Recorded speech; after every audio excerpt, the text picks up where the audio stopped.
Somos apaixonados pelo fogo, apaixonados pelo desafio de domar o fogo e usá-lo como aliado. Eu sou o Rodrigo Peters e é essa paixão e respeito que trazemos para o É Fogo, um podcast de entrevistas onde o churrasco é tratado como hobby, mercado e paixão.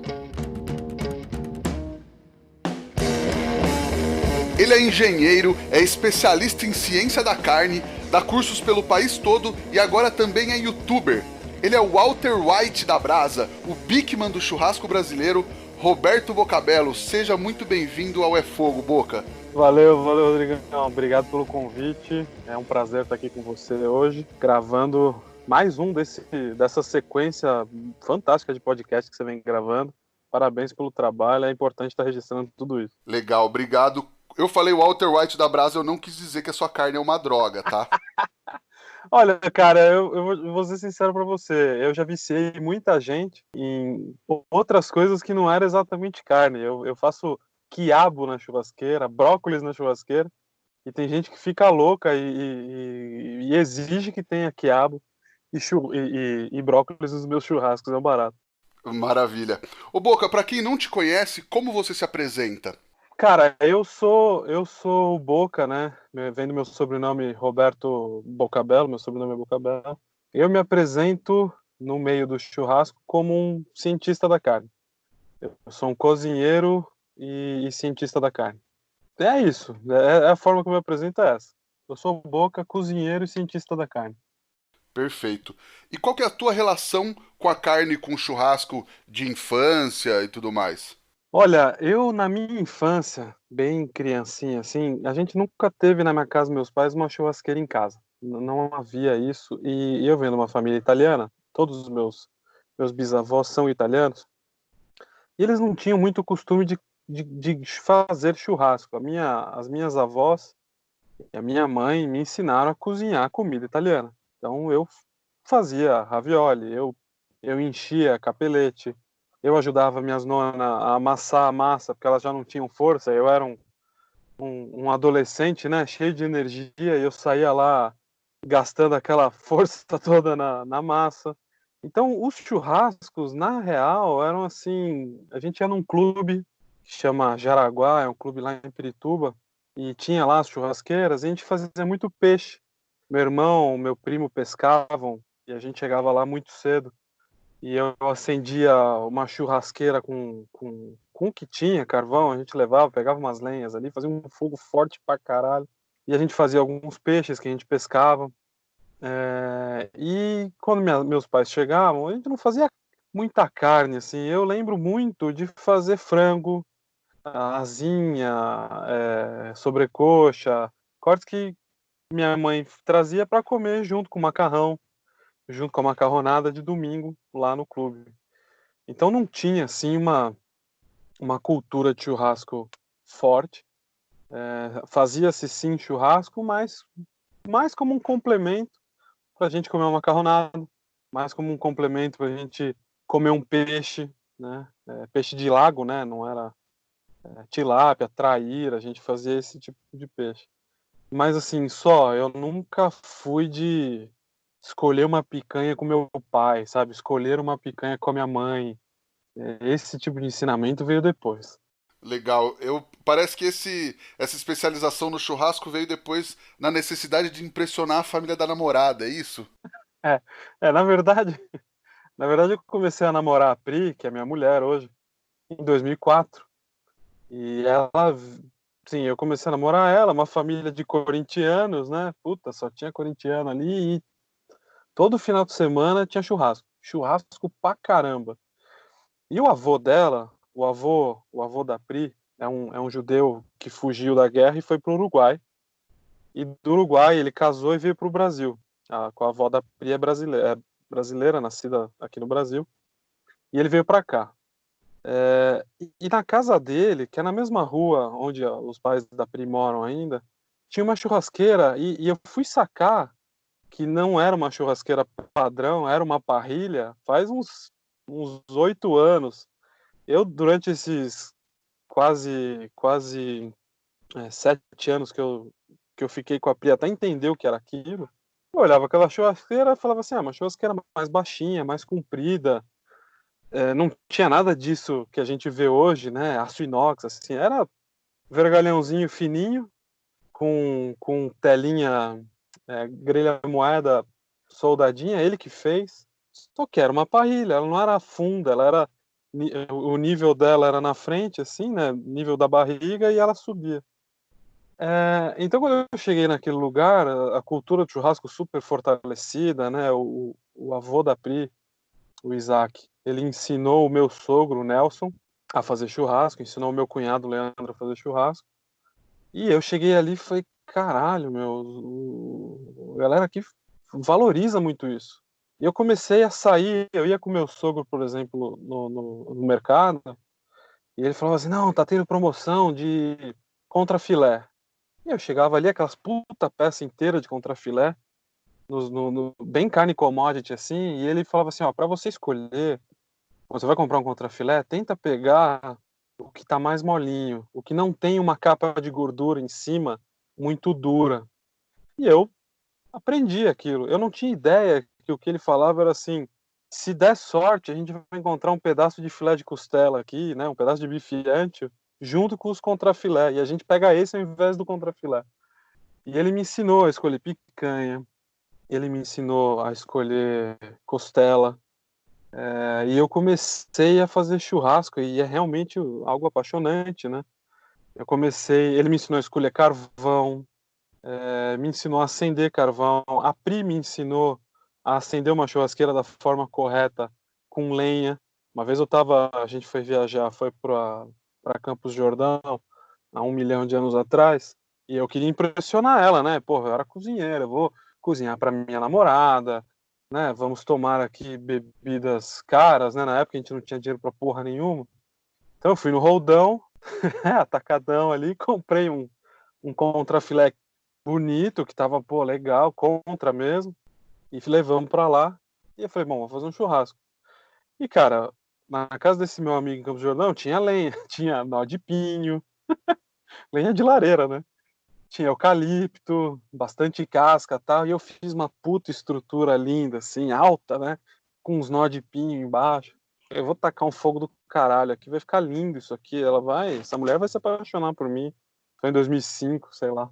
E na época, fui tentando acender, ela saiu do banho, se arrumou, desceu, tal, olhou a churrasqueira e falou assim, que merda que você tá tentando fazer aí? Eu falei, não, vou acender, fazer um churrasco. Ela falou, não, não, não, não. Se você acender isso aí, você vai pôr fogo na casa. Você nunca acendeu uma churrasqueira com lenha? Aí eu, fudeu, se eu falar que não, acabou, né? Essa mulher vai me largar. E no final, não. E no final, não. No final, ela me ensinou. Ela falou, tira a lenha.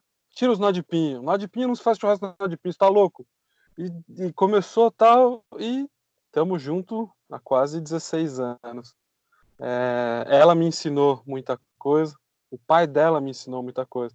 Eu lembro de ir com o pai dela num Carrefour ali na Ricardo Jafé, em São Paulo, tava tendo promoção de costela Friboi orgânica. Essa linha não existe há muito tempo. E ele me ajudou a escolher, era uma costelinha maravilhosa, assim, preparo rápido. Eu acredito hoje que era uma costelinha do dianteiro. Ela era bem pequenininha e aquilo foi apaixonante. Conforme eu fui na faculdade, né? A gente fez faculdade junto, eu conheci a Pri na faculdade, ela é engenheira também.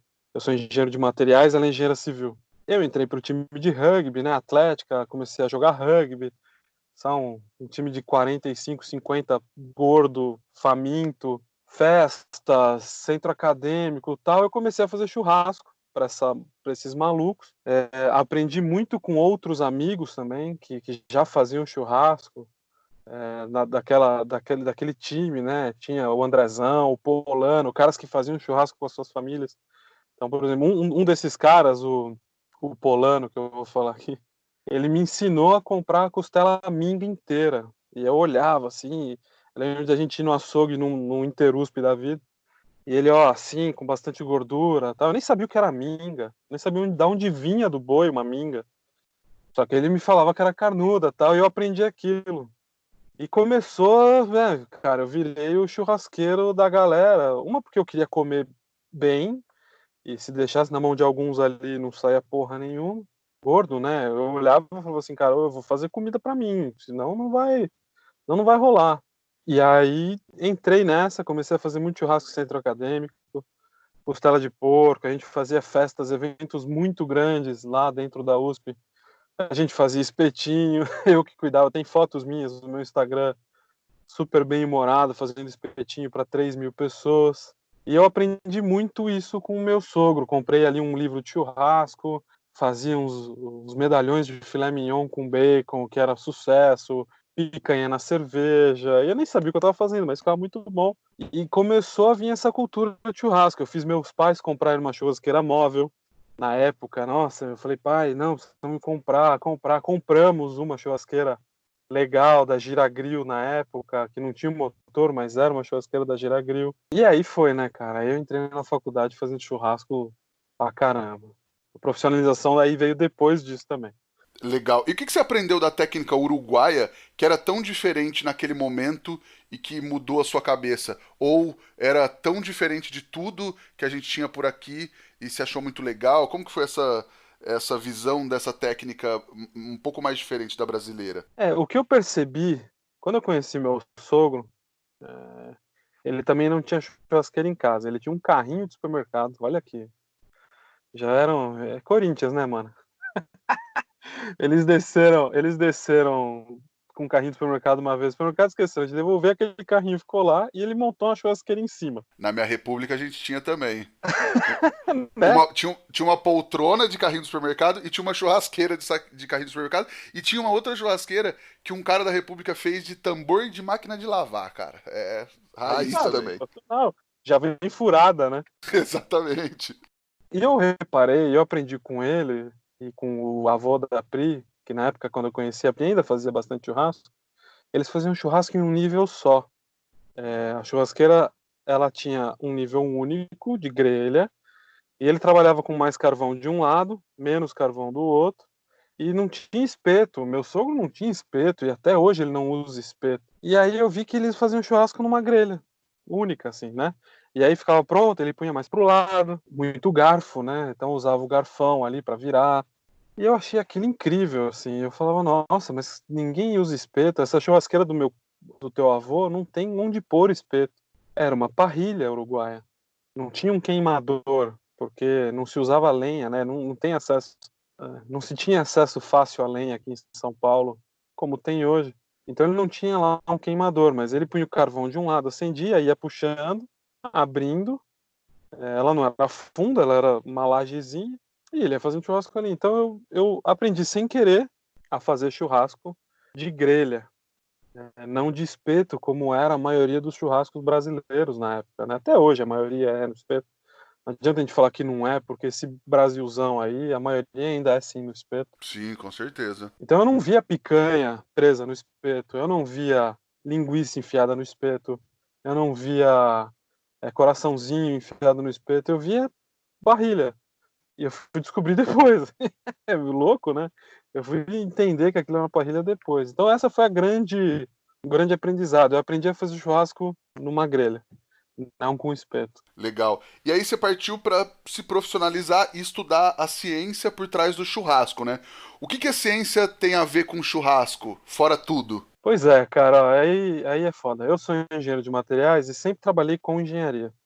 Eu me formei, fui para o chão de fábrica. Eu fui engenheiro de processos na produção de tubos de petróleo, fazia solda e tal. E depois eu vim para a indústria automotiva, eu trabalhava com tratamento térmico, processo de sinterização e fundição de bronze e alumínio também. E ali é uma grande ciência.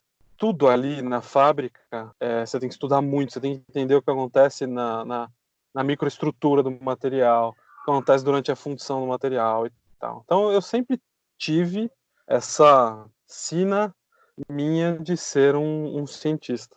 Eu tinha uma professora na faculdade, ela falou assim, a cozinha, ela era uma professora de reologia dos polímeros. A gente estudava viscosidade de polímeros, plásticos, né, em geral, como eles reagiam a essa questão. E ela dizia assim, a cozinha é um grande laboratório. Tudo que acontece dentro de uma cozinha tem ciência por trás. Isso ela falou na época, ficou na minha cabeça.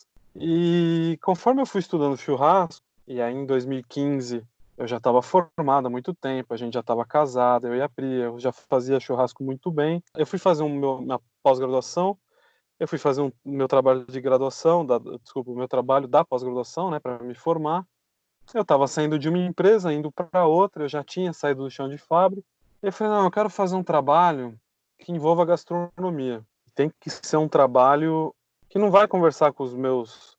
Meu TCC não vai conversar com os meus trabalhos onde eu trabalhava, né? Com o mercado de autopeças e o financeiro para onde eu estava indo. Tem que ser alguma gastronomia, alguma coisa nova, é um trabalho de marketing e tal. E eu fiquei pensando nisso. E eu, no meu Instagram, na época, eu achei um cara que estava ali fazendo umas carnes. E as carnes bonitas, meu, um processo legal, ela ficava toda preta por fora, assim. E aí ele cortava, lapidava super bem, eu achava lindo. Eu fui ver, é um cara que chama Rogério Bet, e ele tinha uma marca ali, tava começando, cara. Ele era o The Bet, ele tinha umas geladeiras na casa dele e ele vendia algumas peças, tal, dava alguns cursos. Eu falei, cara, um dia eu cheguei aqui em casa, para Pri, depois de uma aula minha na GV, falei, cara, Pri, me apaixonei por um cara. Ela falou, meu, o que você tá falando? Eu falei, olha isso, olha esse Instagram, olha que fotos incríveis.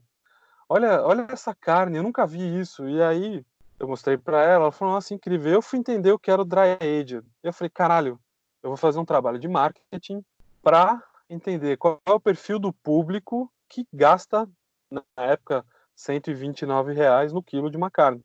Eu mandei uma mensagem pro Rogério. O Rogério falou assim, pô, legal, cara, é isso que eu preciso, nossa, vamos lá. E ele me ajudou muito a fazer os questionários qualitativos com os alunos dos grupos dele, que ele dava cursos de hambúrguer, onde hoje é o açougue, era onde alugava ali, ele tinha uma cozinhazinha, ele dava curso de hambúrguer. Eu fui pegar meu primeiro dry aged que eu comi em 2015, quando eu fiz 5 anos de casado. Eu fui buscar lá com ele, tava ele e a mulher dele ali, colocando umas apostilinhas nas cadeiras que ia dar um curso, ele me levou uma carne. E eu falei, caralho, o que é dry aged, né? E comecei a pesquisar. Aí eu vi que por trás da maturação existe um monte de coisa legal. Eu falei, caralho, isso não é receita, isso não é livro de gastronomia, isso não se responde, o processo de dry aged não se responde num livro de gastronomia. Se responde num livro de zootecnia, se responde num livro de veterinária, se responde num livro que chama A Ciência da Carne, do Laurel. E eu cacei esse livro e não sei o que, e comecei a pesquisar e artigo. Eu comecei a ver que existia um milhão de coisas que eu não sabia falar, eu não sabia escrever, eu não sabia o que era uma calpaína, eu não sabia o que era um monte de coisa. Eu falei, nossa, eu preciso estudar isso. Comecei a estudar alucinadamente. Fui na Churrascada 1, como civil, né? Comi, bebi, fiquei feliz pra caramba lá, conheci pessoas que são grandes referências para mim hoje. Conheci o André De Luca, conheci o próprio Rogério, conheci o Morgado, o Morga, conheci, puta, o Diego Belda. Eu cheguei na churrascada um, tinha um varal de pato, um negócio alucinante. Eu comi um dos melhores pastrames da minha vida de costela, que a Pri ficou apaixonada pelo pastrame. Eu lembro de, olha, eu perguntei pro gordinho que tava ali, e o gordinho era o Júlio, dono do Zedeli, e o Júlio falou assim, não, o processo é mais ou menos assim, e a Pri escreveu no celular, e hoje eu leio aquilo, do processo que ele cantou ali, eu falei, cara, o Júlio me falou um negócio super importante que na época eu não entendia porra nenhuma. Imagina, eu tava perguntando pro Júlio do Zedeli, o cara, né? Sim, um dos caras do pastrame de São Paulo e do Brasil, né? Cara, olha que loucura, né? E aí na Churrascada 2, que foi aqui na Zona Sul, eu liguei pro Rogério, eu já tava fazendo o TCC com ele, eu mandei uma mensagem, falei, cara, eu quero trampar. Ah, mas porra, o evento é foda, tal. Você acha que você dá conta? Eu dei risada, falei, ó, Rogério, deixa eu te explicar uma coisa. Eu fazia festa na USP para 3.000 pessoas. Eu e meu brother, a gente fazia churrasco de espetinho para 3.000 pessoas. Eu ficava sem sentir minha mão uma semana. Eu cozinho desde sempre, fica tranquilo. Porque eu não tinha um currículo, né, de gastronomia. E aí ele confiou, eu fui lá e fiz dry aged. Então, nesse dia eu conheci o Rômulo Morente, que eu já achava incrível. Eu segui ele no Instagram, ele era um magrelão, assim, era, né? Faz um tempo. O monstro que comeu ele já faz tempo. Ele era um magrelão que cozinhava uns negócios assim, eu acho ainda, né? Mas eu já achava ele incrível, artisticamente falando, ele criava coisas ótimas. Eu conheci o Rômulo, ali do meu lado tava o Roberto, o Ravioli, a gente fez uns short ribs defumado, o Rômulo tava ali, a gente grelhou e tal, e eu fui conhecendo os caras, né? Dei a volta ali, conheci o Mário Portela, não sei se você viu, não sei se você esteve na Churrascada 2, ela era uma área central e as barracas eram em volta, assim. Não, eu não estive, mas eu vi fotos, vídeos do evento. A churrascada era em volta, assim. Aí eu conheci Mário Portela, conheci o Tintio Cabron. Fui conhecendo uma galera assim e achava muito louco. Falei, cara, isso é incrível, Mário Portela. Eu comecei a seguir o cara. Era um cara que estudava. Eu comecei a encher o saco destes caras no Instagram com pergunta. Então, eu perguntava muita coisa pro André De Luca, assim. Eu falava, pô, André, qual que é a diferença disso para isso? Se eu fizer isso dessa forma, qual é o resultado que eu vou estar? Eu fazia perguntas inteligentes. Eu não perguntava assim, qual é a receita? Como é que você faz? E aí, num dia, eu lembro, isso foi muito louco, eu tava trabalhando, eu comecei a perguntar muita coisa pro André, e o André, eu acho que ele não gosta muito de escrever, ele falou assim, ô, Boca, dá teu telefone aí, eu vou te ligar. Eu vou te explicar por telefone. Cara, eu gelei inteiro, assim, André De Luca. Eu gelei inteiro, eu falei, caralho, o cara vai me ligar. Que perguntas que eu tenho? Cadê meu caderno? Cadê minha lapiseira? Peguei 2 lapiseiras, peguei uma caneta. Fui pra uma salinha de reunião, meti o fone de ouvido, falei, tô aqui e tal, liga. Passei 50 minutos com o André De Luca no telefone, perguntando o que eu queria. Aí eu falei assim, não, isso é incrível. E eu já estava estudando muita coisa, e o negócio começou a fluir de uma forma muito legal. A Pri me incentivando muito a estudar para não falar bobagem. De repente, na minha casa aqui, apareceu o Mário Portela para fazer um churrasco comigo. De repente apareceu o Mário Portela e o André De Luca dentro da minha casa para fazer um churrasco e a gente conversar. Caramba! Daniel Lee, o Danielzinho estava começando, veio aqui em casa. Foi uma evolução muito natural e eu estudava isso muito fissuradamente, porque é incrível quando você entende o processo, porque daí você não erra, assim, e eu costumo falar isso nos cursos. Quando você é engenheiro numa fábrica e você está ali com um forno a 1.200 graus, 2 fornos de bronze com 4.000 quilos de bronze, sem chumbo, e você começa a fazer cagada, cada metro de material que passa na sua frente é você jogando dinheiro fora. Não pode, né? Você não tem como fazer. Eu vou desenvolver um produto novo, eu vou fazer 35 testes para evoluir esse produto. Não, você vai fazer um, vai avaliar tudo, você vai fazer todas as análises que você pode para fazer o segundo.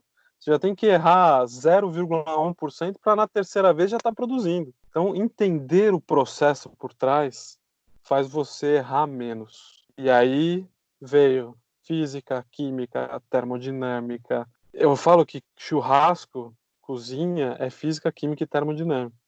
Entendendo os conceitos, e claro, zootecnia, biologia, né, microbiologia, entendendo isso, você vai errar cada vez menos. Isso é ótimo. Então eu entrei profundamente na ciência da carne e eu vi que faltava muito isso na área da gastronomia. Existia muita ciência da carne, existe muita ciência da carne, antes disso entrar no fogo, antes disso se transformar para você comer. Quando a pessoa pega a carne, grelha e serve, estava muito mais no artista, muito mais na capacidade da pessoa ali, né? Entender, é muito empírico, tal. Mas ali no processo de cocção acontece uma par de coisa também científica. E nos livros eu comecei a ver isso. E cara, é apaixonante, assim. E não é fácil. Você não acha isso em livro de gastronomia. Você tem que ralar. Você tem que ler muita coisa em inglês. E aí eu comecei a entender. Eu era muito focado em processos de fogo de chão, lenha, bambu. Eu lembro meus primeiros cursos, nosso primeiro curso que foi em 2016, que a gente deu lá em Socorro, foi o meu curso de fogo de chão.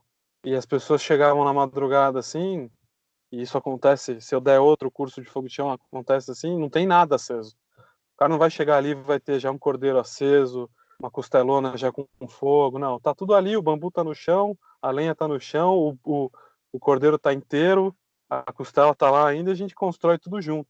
E ali eu passo e eu explico o processo por trás. Meus cursos não vão ser muito de receita, né? Eu ensino as pessoas que estão ali a pensar no processo que a gente está executando. O que acontece, quais são as formas de transformação de calor, o que acontece com a proteína, para que serve uma marinada, para que serve o sal, como o sal salga a carne e assim por diante, cara. E aí, assim, enfim. Hoje você trabalha só com carne, fogo, curso ou não? Não, eu ainda tenho uma vida profissional fora disso. Eu e a Pri, a gente tem uma empresa, né? A empresa chama Ossoboca. Ela foi criada lá em 2015, que a gente dá os cursos, faz os eventos. E a Pri toca essa empresa. A Pri é a gestora da empresa Ossoboca. Ela faz toda a parte financeira, gestão de insumos para os eventos. Ela, junto comigo, grava os vídeos, faz a edição dos vídeos. Cara, é uma empresa de 2 pessoas, né? A gente faz tudo o que tem que fazer. E ela faz muito essa parte financeira de planejamento e eu a parte de criação e desenvolvimento de produtos novos para a gente colocar. Legal, mas tem um outro emprego também, né? E eu mantenho o meu emprego fora. Eu ainda trabalho no mercado financeiro de cartão e tenho essa vida lá. Eu sou gestor de equipe e tal, e é uma vida bacana. Eu gosto do mercado. Mas eu ainda não fiz essa transição 100%, ainda mais no momento que a gente vive hoje, não faz o menor sentido. Mas Ah, com enquanto eu certeza. estiver balanceado e a Pri é uma excelente sócia, eu fico tranquilo, ela faz toda a gestão, os vídeos do YouTube e tal, e aí eu vou só na minha parte ali, que é a ciência da carne e desenvolver conteúdo, né? Legal, cara.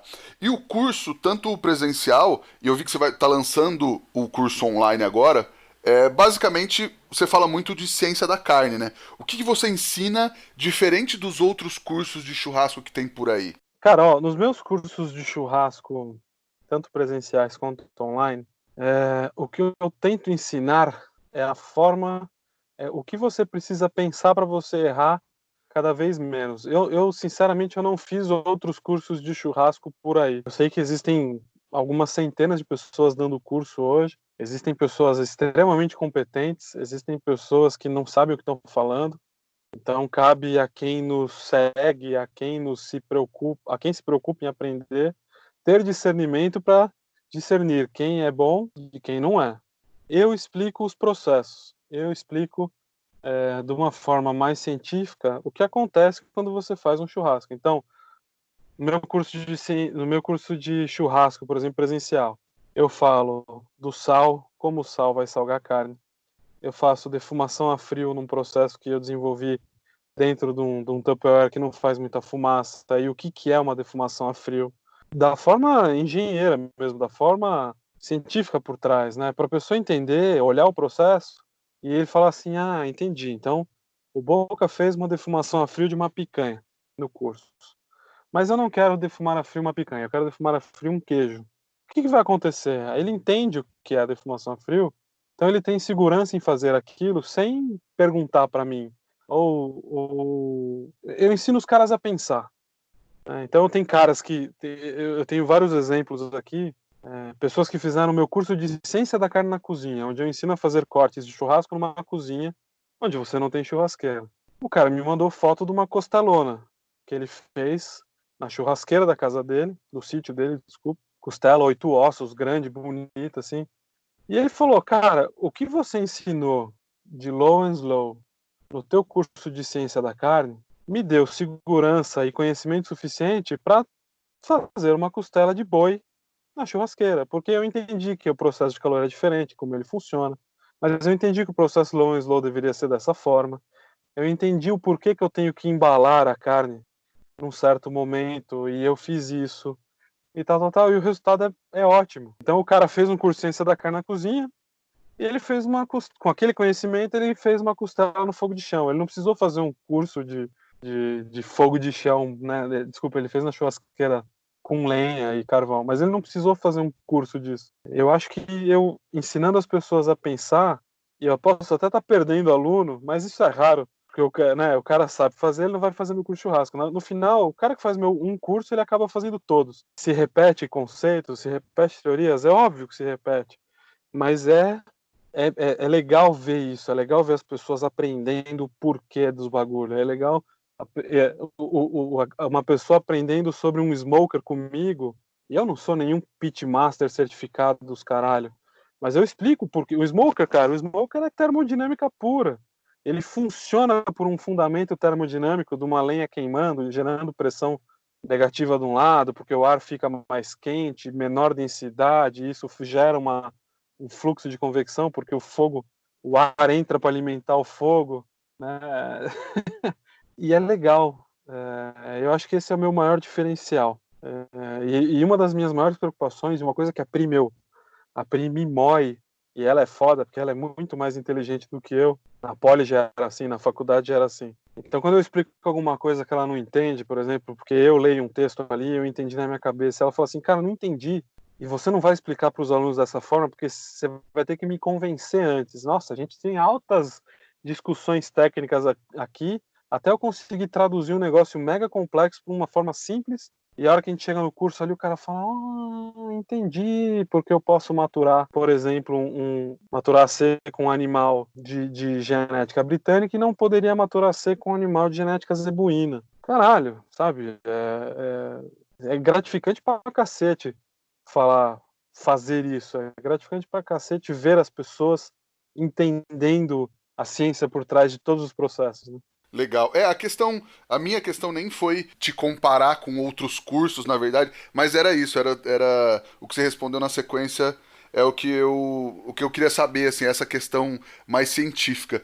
E você acha que ter essa compreensão do que acontece física e quimicamente com a carne durante os processos do churrasco facilita a galera a entender a técnica e depois desenvolver os seus processos e receitas, mais do que ficar só replicando algo que aprendeu, uma receita, viu na internet, num outro curso e tudo mais? É isso, exatamente. Eu não crio replicadores de receita. Eu crio cabeças pensantes para que elas desenvolvam as próprias coisas. Então, por exemplo, eu faço uma picanha de sol. Eu tenho ali a minha receita boca da picanha de sol. Porque eu tive que desenvolver para um momento específico, para uma situação específica. A partir do momento que eu ensino os processos envolvidos ali, os alunos não ficam me perguntando assim, posso pôr, em vez de uísque, usar cachaça? Posso pôr, em vez de sal grosso, em vez de sal de parrilha, posso usar sal grosso? Ele não me pergunta mais isso, porque ele já entendeu que ele precisa de um álcool para desnaturar a proteína superficial, para ajudar a penetração do sal. Ele entendeu que conforme o grão de sal aumenta, mais tempo ele vai levar para diluir esse grão de sal para ele entrar na carne. Então ele pensa, ele fala assim, não, entendi, aí agora eu vou colocar uma pimenta, porque a pimenta traz tal coisa que eu gostaria que trouxesse. Então eu recebo coisas dos alunos do Brasil inteiro, coisas que eles desenvolveram a partir daquilo. E eu acho que cara, isso é muito legal. Muito legal ver os caras pensando, caras, eu digo homens, mas homens e mulheres pensando nas suas próprias receitas, nas suas próprias formas de fazerem as coisas. Eu acho isso incrível, porque copiar é muito fácil, né? Copiar, você você faz um curso, aprende uma salsa, aí você vai lá e copia. Porra, legal, você copiou. Mas ela tá ao seu agrado? O que você pode construir em cima disso? Eu nunca consegui seguir receita, não sei você na cozinha, mas eu pego livro de receita, leio, falo, não, vou pôr isso aqui, vou tirar isso aqui, vou fazer assim, não vou esperar tanto tempo, tal. Por quê, né? Eu tento entender o porquê que eu vou fazer isso. Mas o mais da hora é ver as pessoas, a partir do conhecimento, sair de lá construindo coisas, sair de lá entendendo o processo, sair de lá entendendo por que o smoker offset direct flow vai dar um resultado diferente do que um smoker reverse flow. Por que fazer a carne num sous vide a tal temperatura vai ser diferente do que fazer num reverse searing? Cara, é muito legal, muito, muito, muito divertido. E é muito bom receber esse retorno, né? E o curso online vem muito nesse sentido também. Ele não é um curso super técnico, ele é um curso ainda para quem é do básico ao avançado. A gente ainda vai A gente está construindo um que é do avançado para o expert, e daí é um curso bem louco, assim, bem técnico. Eu vou passar o fundamento do fundamento, mas nesse inicial é para pegar o cara que não sabe merda nenhuma, que nunca viu um churrasco na vida dele, mas tem vontade, um cara que já faz. Isso acontece muito. Tem muito aluno que chega achando já que sabe, e o cara sai falando assim: porra, olha, eu não sabia. Eu estava fazendo errado tal processo, por isso que eu não conseguia resolver tal coisa. Ah, eu não sabia que isso causava tal problema na proteína e eu acabava tendo um problema na entrega para o meu cliente ou para minha família. Então, sai desde o cara do básico até o cara que já faz churrasco e vai aprender muita coisa nova, muita coisa legal, muita coisa que vai facilitar a vida dele como churrasqueiro e o dia a dia dele como churrasqueiro. Legal. O Boca, e tem coisas mais diferentes que usam mais técnica ou mais ciência que dá para dar um ganho no churrasco? Por exemplo, fazer uma cura por equilíbrio para a carne ter mais suculência, ou uma marinada, ou alguma coisa nesse sentido? Pois é, um dos desafios do nosso YouTube, por exemplo, é resolver algum desses mitos, né?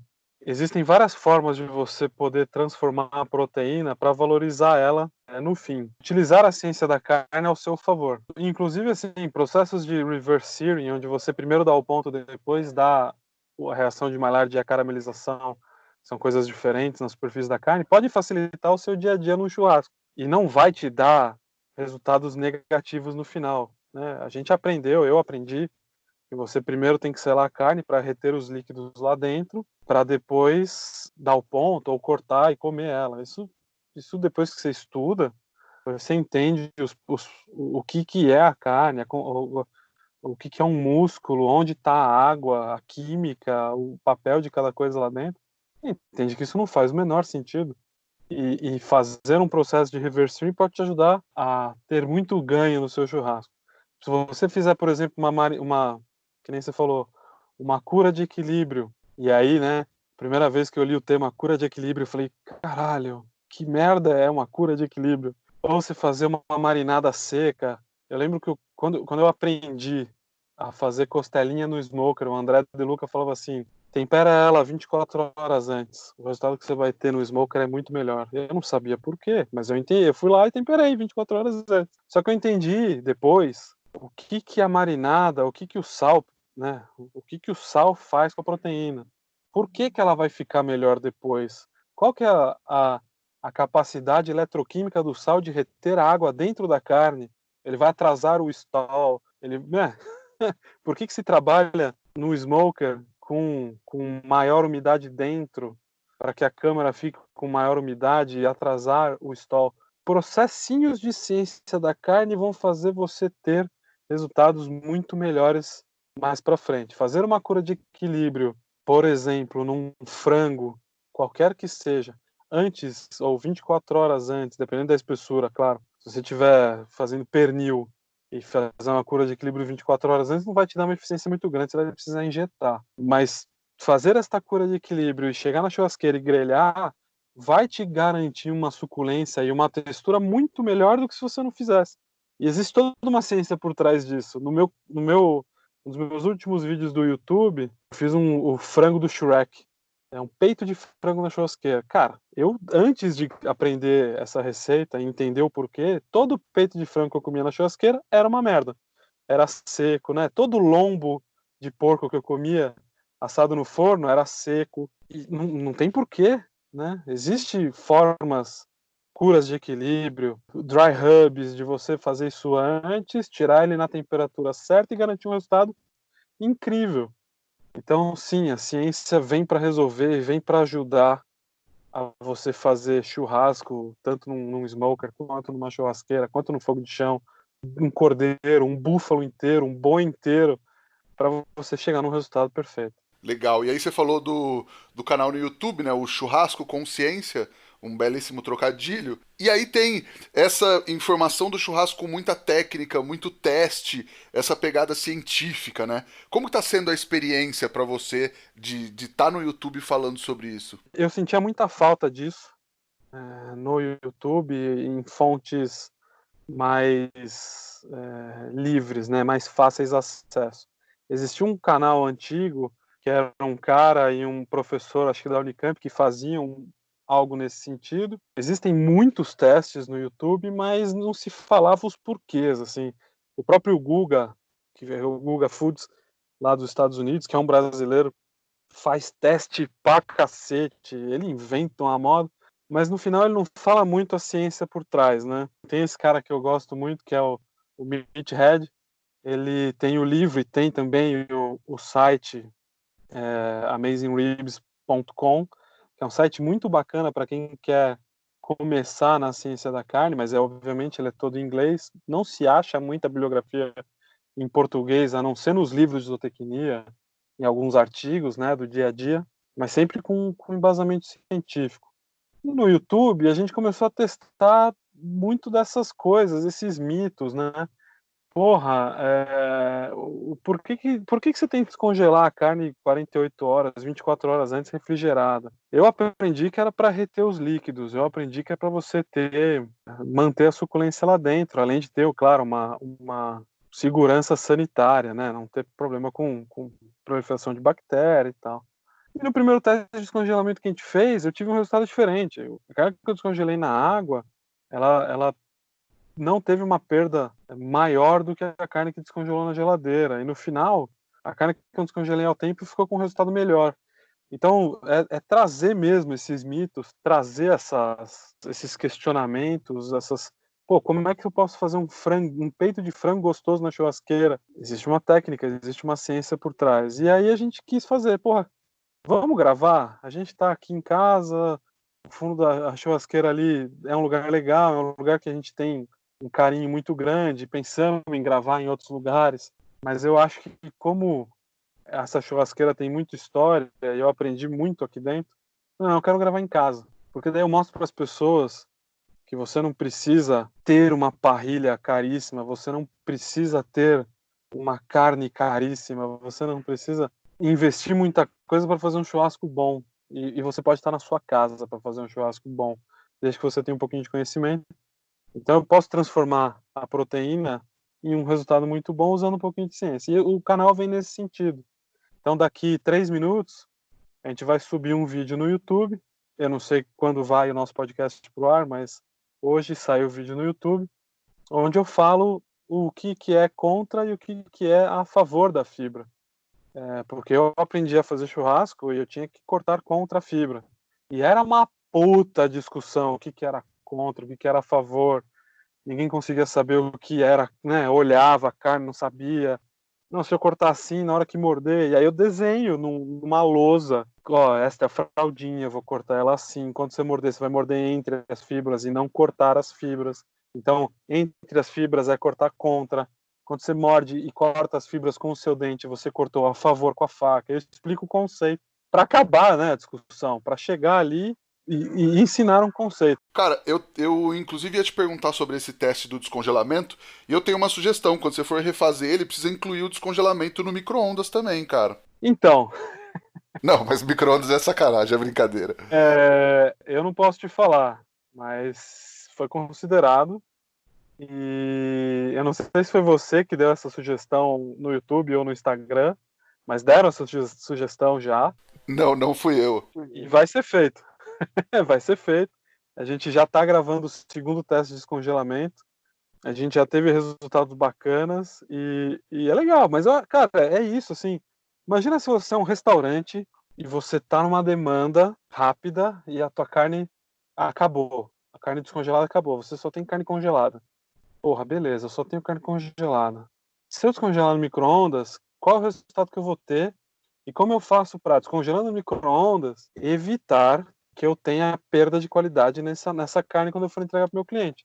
Né? Se põe no lugar de um cara que tem um estabelecimento e fudeu, acabou a carne dele. Ele pode ter duas opções: ele falar acabou, ou ele pode usar uma ferramenta que é um micro-ondas da forma correta e chegar num resultado eventualmente ok. Ou ele pode pegar aquilo e descongelar na água e entender o que vai acontecer sem colocar em risco a saúde do seu cliente, sem colocar em risco a qualidade do seu produto, entendendo o que acontece. Então, eu acho legal, sim, o micro-ondas, foi considerado e será testado. Isso é muito bacana. Ah, legal. Não fui eu que sugeri. E, inclusive, eu tava conversando, foi a minha esposa que falou: pô, ele não fez o micro-ondas. Falei: eu vou perguntar pra ele. Ô, Boca, e quais os principais erros que você vê a galera cometendo por aí no churrasco? Olha, principais erros. Se fala muita coisa errada sobre o sal. Salgar antes, depois, meia hora antes, depois. Erros de processo, você dar o ponto antes e selar depois. Muita gente acha que isso faz você perder qualidade. Não é verdade. Eu vejo como usar temperos, né? Por exemplo, peças muito grandes em marinadas. A pessoa fala assim, não, então a peça é muito grande, eu vou fazer uma marinada muito longa, que eu quero que o tempero penetre bem na carne. E no fim, o tempero não penetra bem na carne de jeito nenhum. O que penetra na carne bem é o sal, e ele não é linear, é uma curva que ele vai perdendo força, digamos assim, ao longo da espessura. Então, carnes muito grandes você precisa injetar. Esse é um erro que se fala muito, que eu vejo assim, profissionais da área fazendo. Nessa novidade do barbecue, muito erro conceitual, questão do que é um smoking ring, o que é um bark, a função da assadeira de água dentro de um smoker. Acontece, assim, são erros que como a gente não tem muito conhecimento ainda neste mercado, a gente ainda faz muito erro. Assim, a gente ainda faz churrasco com sal grosso, né? A gente ainda, digo, o Brasil, né? Muito sal grosso na carne. A gente aprendeu que o sal grosso protege a carne, não deixa ela perder líquido. Só que o fenômeno é o oposto, né? O sal grosso ele esquenta muito e ele desidrata a carne, dependendo da forma que você usa. Então, assim, são, cara, erros do cotidiano, mas eu não posso dizer que são erros, tá ligado? Eu acho assim, se você tem um restaurante, tudo bem. Se você errar, vai dar uma qualidade inferior no teu produto final, você vai lidar com as consequências disso.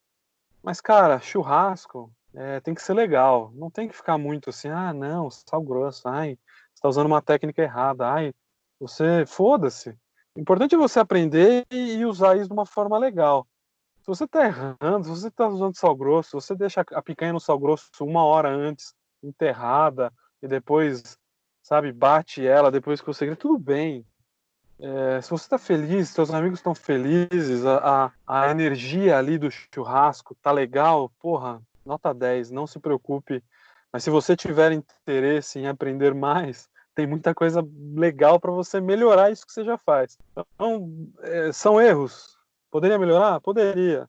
Mas que bom que tá todo mundo fazendo, que bom que a energia tá boa, que bom que o cara que tá defumando, foda-se se ele tá defumando errado, foda-se se ele tá defumando com eucalipto com casca.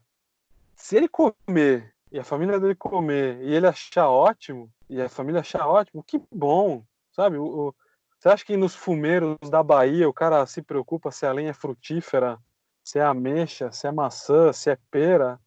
É eucalipto, cara. O cara faz ali a copa pendurada no fumeiro, é uma coisa cultural, é lindo de ver. Ah, nossa, tá errado, o cara usa eucalipto com casca. Ah, meu. O importante é isso, o importante é ter essência. O importante é ter amigos, família, fogo, alegria. Erros, beleza. A gente resolve. Se quiser aprender, tem onde aprender. Tem YouTube, tem o meu YouTube, tem o meu curso. Tem muita gente competente no mercado. Tem meu curso online, mas assim, não é para ser tipo, ah, você errou aí. Eu, quando vou em churrasco, sou convidado para churrasco, que se foda como o cara tá fazendo. E os caras ficam mal preocupados. Não, puta, você não usa sal grosso? Eu não. Nossa, mas eu tô fazendo errado? Não, você tá fazendo do jeito certo, você tá fazendo do seu jeito. Você tá feliz com o teu churrasco? Ah, tô. Ah, dá pra melhorar? Não, dá, lógico que dá pra fazer isso, fazer aquilo. E aí, em 2, 3 dicas, eu acabo melhorando muito. Meu, já dicas por WhatsApp, dicas assim, o cara me pergunta no trabalho, porra, eu sempre quis fazer uma costela bafo, como é que eu faço? Eu ponho ela direto no alumínio, né? Eu ensino ali, não, começa com ela aberta, nessa temperatura um tempinho, depois fecha, deixa ela assim. Aí o cara volta e fala, caralho, minha costela ficou incrível, eu nunca fiz um negócio tão bom, como é que... Eu falei, é um processo. Eu ensino isso, tal, mas a tua costela antes era ruim? Não, não era ruim, mas ela ficava com aquele gosto de cozida. Eu achava que era ótimo, mas melhorou Show. muito. É isso que eu acho, assim. Erros existem, dá para ser corrigidos, mas se você está fazendo churrasco na sua casa, para seus amigos, tá feliz, que bom, né? O importante é isso, o importante é estar lá fazendo churrasco, estar feliz, e é isso. Legal. Boca, vamos pro Lenha na Fogueira, que é onde a gente fala de assuntos polêmicos. Avental de couro, luva preta, barba e boné é o uniforme que transforma o churrasqueiro de fim de semana em assador? Ó, cara, eu até no carnaval eu saio como. Eu tenho um dia que eu saio como mestre churrasqueiro, né? É um nome que Fininho, chefe Fininho e outros demos para esse personagem. Então eu saio no carnaval de avental de couro, luva preta, boné, eu pinto a barba assim e vou pro carnaval de mestre churrasqueiro. Não transforma ninguém, né? O avental de couro tem um fundamento. Por que você usa um avental de couro? Por que você usa uma luva preta? Eu já vi em evento, cara, com pessoas com luva preta sem lavar a mão o evento inteiro, fumando, né, mexendo na carne e tal. A luva preta tem um motivo, mas não transforma. Na verdade, se você está assim e não está fazendo da forma correta, usando as coisas ali para trabalhar da forma correta, as pessoas vão ver. Você pode ser, tá de avental, tá de luva preta, ser tatuado, ter barba, cara de mal e ter um cabelão comprido, e as pessoas vão olhar para você e falar, cara, esse cara é um gênio. Mas pode ser o total oposto. Você pode estar de avental, luva preta, garra de urso, boné, barba, cheio de tatuagem, só fazer cagada. Então não vai te transformar em nada. Legal. O Jimmy, perguntei essa pro Jimmy também. Ele inclusive citou você, falou, ó, o Boca é um exemplo da não cara de mal, da não barba. Eu sou o gordinho, branquelinho, sem barba. Sim, é isso, não precisa, né? Existe sim o personagem? Existe, é legal pra caralho. Porra, eu acho legal pra caralho ver os campeonatos de barbecue aqui no Brasil, lá nos Estados Unidos, aqueles gordão barbudo fazendo os briskets. Eu acho legal, eu acho bonito. É que nem ver os caras de Harley, né? A galera de Harley na rua. Você acaba fazendo parte de um grupo, mas não é fundamental para você entregar um produto de qualidade. Não, com certeza não é. Perfeito. Boca, vamos pra nossa pergunta de R$ 1 milhão. O que o fogo significa pra você? Cara, fogo é o que me move. Fogo é o que me tranquiliza. Fogo é o que me rege. Então, ele é ele é o que me faz, ele é o que me forjou a ser o que eu sou hoje. Então ele tem um significado muito importante. O fogo me acalma. Eu quando acendo fogo, lenha, carvão, gás, olhar para o fogo me acalma, me deixa tranquilo, me faz pensar melhor. Mas ao mesmo tempo ele pode ser violento, ele pode queimar certas coisas, ele pode fazer eu ser arrogante em certos momentos.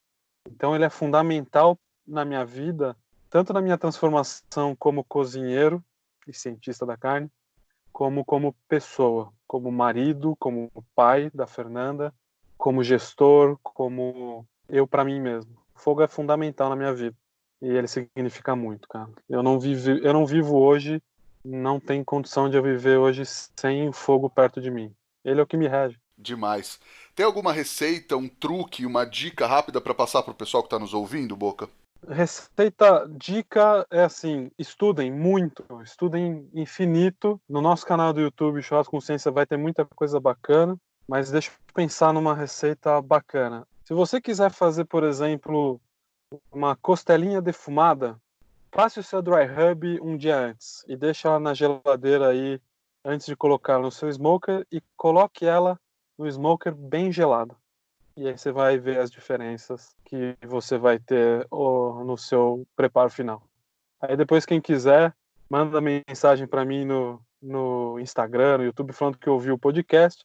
Fala, pô, por que você falou que é para pôr gelado e temperar um dia antes? Eu explico. Legal.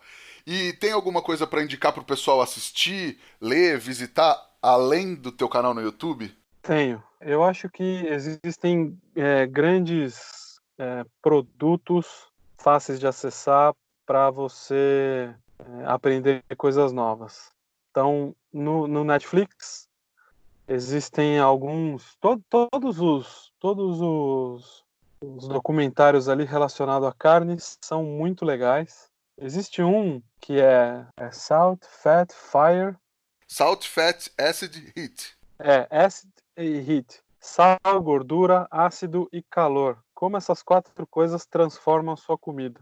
Esse é muito legal. E tem outros, né? Tem o barbecue. Procurem todos no Netflix relacionados à proteína animal, que são muito legais, que vai fazer vocês abrirem a cabeça aí. Qual que é aquele que é o Steak Revolution? Eu já assisti umas 10 vezes, porque cada vez que você assiste, você aprende um negócio novo. E o Chef's Table, eu recomendo o Chef's Table Francis Mallmann, é lindo de ver e você aprende muita coisa legal. E o Chef's Table de uma chefe, que é uma monge coreana, que ela só faz comida vegetariana, tudo bem, é a escolha dela, mas ela fala muito da essência do alimento e do ego envolvido nesse nosso meio de gastronomia e churrasco, né? E ela fala uma frase, assistam o episódio inteiro, eu infelizmente não sei o nome dela, mas ela é uma senhorinha coreana, monge, que cozinha comida vegetariana coreana. É lindo. E ela fala assim, o ego é inimigo da criatividade. Se teu ego está muito inflado, você não é criativo. Então, isso, cara, toda vez que eu falo me arrepia. Assistam. Legal. E a criatividade é muito importante na gastronomia, né, cara? Não é só ficar repetindo receita, é pegar o que você já viu e refazer e criar tudo de novo, né? Isso, assim, claro, assim, eu não sou um gênio. Os chefes não são gênios que, nossa, tiram coisas do além. Eles têm as suas referências, eu tenho as minhas referências, e eu não esqueço delas. Então, assim, eu aprendi a fazer linguiça com a Paula Labac. Toda vez que eu faço uma linguiça, eu marco ela, eu falo, eu aprendi com ela me explicou essas coisas, o André De Luca me explicou isso, o Mário Portela me fala isso. Porque, infelizmente, no nosso meio, o cara acha que ele precisa ser gênio para aparecer. E não é verdade. Lembre dos seus professores, traga as referências deles, fale deles. Porque eles também não criaram do nada, eles aprenderam com alguém, né? Eles não são gênios né, que, nossa, esse cara cria as coisas. Não, ele aprendeu, mas ele, lógico que ele cria, mas ele usa a criatividade dele em cima do que ele aprendeu de alguém. Então, é isso. Use sua criatividade. Não tem o ego achando que você é um gênio e você sabe tudo. Não. Lembre dos seus professores, lembre de quem te ensinou. Meus alunos me ensinam muito, meus parceiros me ensinam muito. E use sua criatividade. Não copie só receitas. Não seja um repetidor. Claro, se você está feliz com isso, ótimo. Se você não é uma mente criativa, mas repetir a receita te traz prazer na cozinha ou no churrasco, ótimo. Mas não seja um repetidor, um copiador e se venda como um gênio, né? Isso não é bom. Maravilha. Boca, quem quiser te encontrar no YouTube, nas redes sociais, por onde te procura?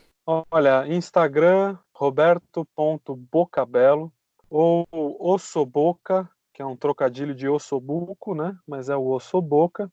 No YouTube, Churrasco Consciência, que é o que você falou, é um trocadilho, tá fazendo um churrasco com ciência da parte científica ou consciência, né, mental, sabendo o que você está fazendo.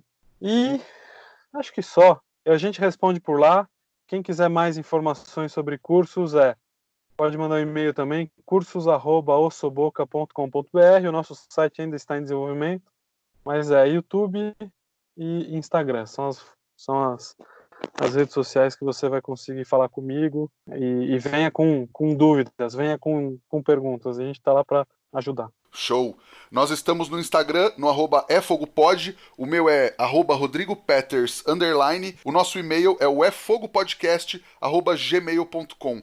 Nos ajude a espalhar a palavra do fogo, manda esse podcast para aquele amigo que ainda não ouviu, dá 5 estrelas pra gente na Apple Podcast, dá follow no Spotify, mesmo que você não ouça por lá, ajuda muito o nosso trabalho. Boca, brigadão, cara, o papo foi demais, que aula! Legal, eu que agradeço. Eu vou fazer um merchan meu agora. Posso fazer? Opa, por Eu favor. vou lançar o meu curso online.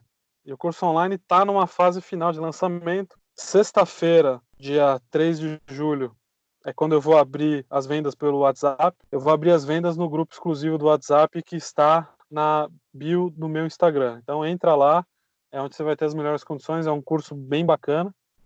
E a gente teve um orgulho do cacete de fazer, é o meu primeiro curso online. Eu achei que tá ficando do caralho e eu tô gostando, então entre lá, é quando a gente vai abrir e as vendas vão ser só para quem tiver no grupo. Eu não vou publicar em lugar nenhum. E tem que entrar no grupo para garantir o melhor preço. Maravilha. Muito obrigado, cara. É um prazer falar com você. Parabéns pela iniciativa. Podcast é muito importante hoje, né? Tá mudando a rádio. As pessoas podem ouvir só no momento que elas querem. E é legal deixar isso registrado em voz. Eu vi que você entrevistou pessoas muito importantes para o mercado, que fazem parte do cenário hoje nacional, e é uma honra estar aqui tendo esse bate-papo com você. Foi ótimo. Legal, brigadão. Tamo com um hall de entrevistados muito legais. Muita gente que você falou das churrascadas e tal tá na nossa lista de próximos convidados. Estamos tentando, tem uns mais difíceis, mas estamos felizes com o trabalho. Brigadão mesmo, cara. E para todo mundo que nos ouviu até agora, muito obrigado e até a próxima semana. Tchau.